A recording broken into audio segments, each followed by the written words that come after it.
আসসালামু আলাইকুম। কেমন আছেন আপনারা? আশা করি সবাই ভালোই আছেন। আলহামদুলিল্লাহ আমরাও ভালো আছি। আজকে রোজার শেষ দিন। আজকের ভিডিওটা আপনারা কাল ঈদের দিনে পাবেন। কাল ঈদের দিন হবে। আর আজকে রোজার শেষ দিন। আর আজকে খুবই ব্যস্ত বাড়িতে সবাই, মানে আজকে রোজার শেষ দিনে আব্বা মায়ের নামে ইফতারি করানো হবে মুসল্লিদেরকে। সেই প্যাকেটই এই ছেলে কটা সব প্যাকেটগুলো ঠিক করছে। মানে আমাদের এখানে ওই প্যাকেটই করে দেওয়া হয় ইফতারিতে মুসল্লিদেরকে। সেই সবই এখন ঠিক করা হচ্ছে। আর এইদিকে ওই চাচতো ভাইটা আর দুলাভাই ফল টল সব আনতে গিয়েছিল, সব ঢুকলো। ওরাও বাজার করে একটা টোটো করে নিয়ে চলে এলো। প্রচুর মাল তো, ওরা আর মোটরসাইকেলে নিয়ে আসতে পারে না। এদিকে বউটার আমি রান্নার কাজে লেগেছি, আর এদিকে আমার দুটো বোন বাকি কাজ টুকটাকগুলো আছে সেইগুলো সারছে। আর ওর ফাঁকি আপনাদেরকে একটু করে ভিডিও করে দেখাচ্ছি আমি বাড়ি কী হচ্ছে।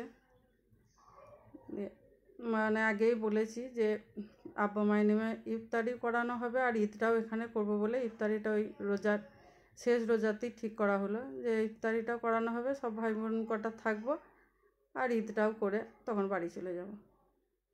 ওই জন্যই আজকে ইফতারির সব সরঞ্জাম রেডি হচ্ছে।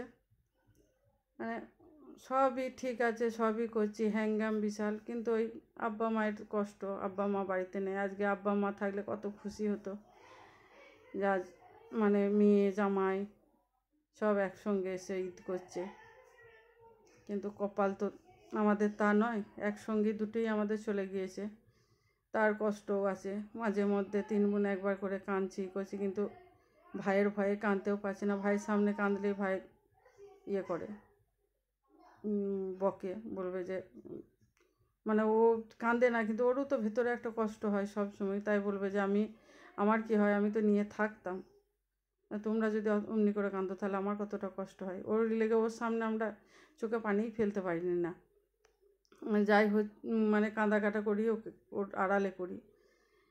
দেখেন এইগুলোই সব সরঞ্জামগুলো সব রেডি হচ্ছে। আমি এইদিকে ডিমটা সেদ্ধ করতে বসিয়ে দিলাম। এখনও সব কিন্তু কেউ আমরা গা পা ধুই নাই। আগে এগুলো রেডি না করে দিলে ধরেন 3টে থেকে শুরু করতে হবে নাস্তা রেডি করতে।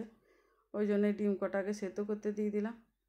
আর যে বড়ো ছেলে আমার রান্নাঘর আমার কাছে ঢুকে আছে, আর এই ভাইজিটা এখন ক্যামেরাটা ধরেছে। ভাইজিটা বলছে আমি করে দিবি না মা, ওই ক্যামেরাটা করছে। দাদা প্যাকেটগুলো সব এমনি খালি প্যাকেটই সব রেডি করে রেখে দিলে তারপর সেই দুপুরে ওদের সব ছেলেদের খাওয়া দাওয়া হয়ে যাবে। তারপরে 3টে থেকে আমরা লাগবো রেডি করতে। মানে 3টে থেকে না লাগলে উদ্ধারও হবে না। মানে ফল টল কাটাকুটি এগুলো সব আছে।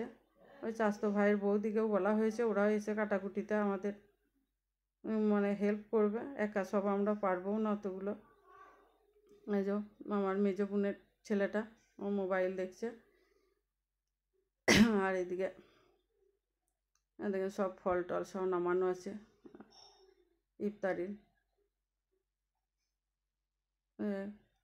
ওই বড় ছেলেটা হাতে করে ধরে দেখাচ্ছে কি কি আছে।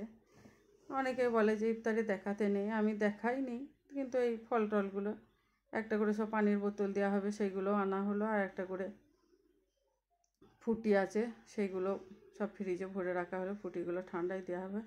এগুলো সব চাচতো ভাইয়ের বউ, ওরাও এসেছে। সব কাটাকুটি প্রচুর আছে, ওগুলো করতে হবে না। একা আমরা 4 জনাই পারবো না, মানে 3 বোন আর ভাইয়ের বউটা 4 জনে মিলে পারবো না। 2 জনে চাচতো বউ দিদি বলে দেওয়া হয়েছিল, ওরা সব এসেছে। আর একটা ফুপুও আছে। সবাই মিলে কাটাকাটি করা হচ্ছে।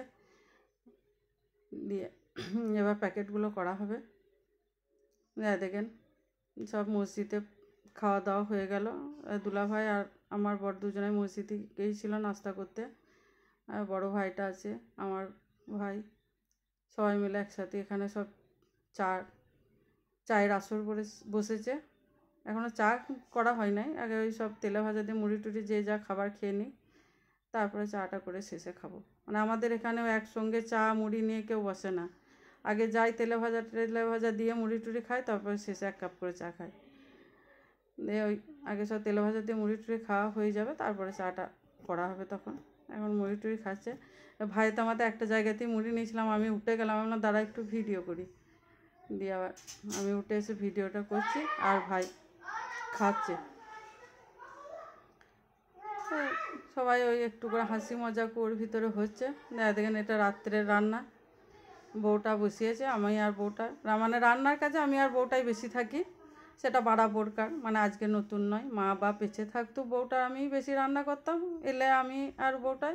আর ওই যে সব আইসক্রিম নিয়ে এলো, যে সব এখন আইসক্রিম খাওয়া খাই হচ্ছে। কুলফি নিয়ে এলো ভাই, সব খাচ্ছে। আর এদিকে রান্নাটা ওইদিকে হচ্ছে রাত্রে, মানে দুপুরে ছেলে কটার মতো টুকটাক রান্না করা হয়েছিল। আর রাত্রে এই যে ভাত টাত বসানো হয়েছে, একটু লাউ শাক করবো রাত্রে, তো সেটা আমি আবার ধুয়ে ধায়ে রাখলাম। আর ওই মাংসটা একবার এতে গরম করে নিতে হবে, ওইটাই দেখলাম যে গরমটা ঠিকঠাক হবে কি না। দেখেন যে বড়ো ভাইজিটা, মানে বড়ো ভাইয়ের মেয়ে, ও এসেছে ছোটো বোনকে মেহেন্দি পড়াতে। দেখো দু বোনে এখন মেহেন্দি পড়াপড়ি হচ্ছে ওদের। আমরা কেউ ওইসব পড়িও না, কোনো দিন আমি তো মেহেন্দি ঠেকাই নাই, আর ভালোও লাগে না এই মেহেন্দি ফেহেন্দি পরতে। আবার ধরেন বাপ মায়ের মানে মৃত্যুর কাজে এসেছি, ঈদও করবো, কিন্তু মেহেন্দি ফেহেন্দির অত ইচ্ছাও নেই পড়ার মতো। আমরা ও ছোটো ওকে পড়া, তারপরে দু বোনে আমরা পড়ে নেবে। এই যে দু বোনে ওরা মেহেন্দি পড়ছে, আর বাকি এই আমার দুটো ছেলে, আমার মেজো বোনের ছেলে, ওরা সব খেলা করছে। বড়ো বোন মেয়েটা আসতে পারে নাই, মানে ওর বেশি, ও এখন সেই কম্পিউটারের একটা ক্লাস নিচ্ছে, দিয়ে ওই জন্য আর আসতে পেলে না। পড়াশোনাও চলছে, মিডিলে মাঝে একবার কম্পিউটার ক্লাস চলছে বলে আসতে পারলে না। ঈদটা ও ওখানেই করবে। এই দেখেন সব ওদের মেহেন্দি পড়া হচ্ছে, আমি এবার নিচের দিকে যাব। দিয়ে দাও রাত্রি হয়ে গেল, খেতে বসে গেছে, রাত অনেকটাই হয়ে গেছে, প্রায় 10টা 40 বাজছে এখন। ওদের দিকে খাবারটা দিয়ে দিলাম, এরপর আমরা খেতে বসবো, মানে কালকে ঈদের দিন আছে, সকাল সকাল উঠতে হবে। ওই জন্য বললাম ওদের দিকে আগে খাই দে, সে আমাদের খেতে করতে প্রায় 12টা হয়ে যাবে মনে হয়। আর ওইদিকে ভাই গেল আমাদের কুকুরটাকে খাওয়াতে, মানে ওকেও আবার সে টাইমে খেতে দিতে হবে, নাহলে সে চিৎকার করবে। আগে মাই করতো, কিন্তু মায়ের মৃত্যুর পর থেকে এখন দায়িত্বটা ভাইয়ের পড়েছে।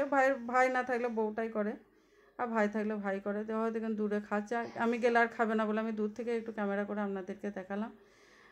এখানেই ব্লগটা শেষ করছি। কেমন লাগলো যে অবশ্যই জানাবেন। সবাই ভালো থাকবেন, সুস্থ থাকবেন। ঈদ মুবারক।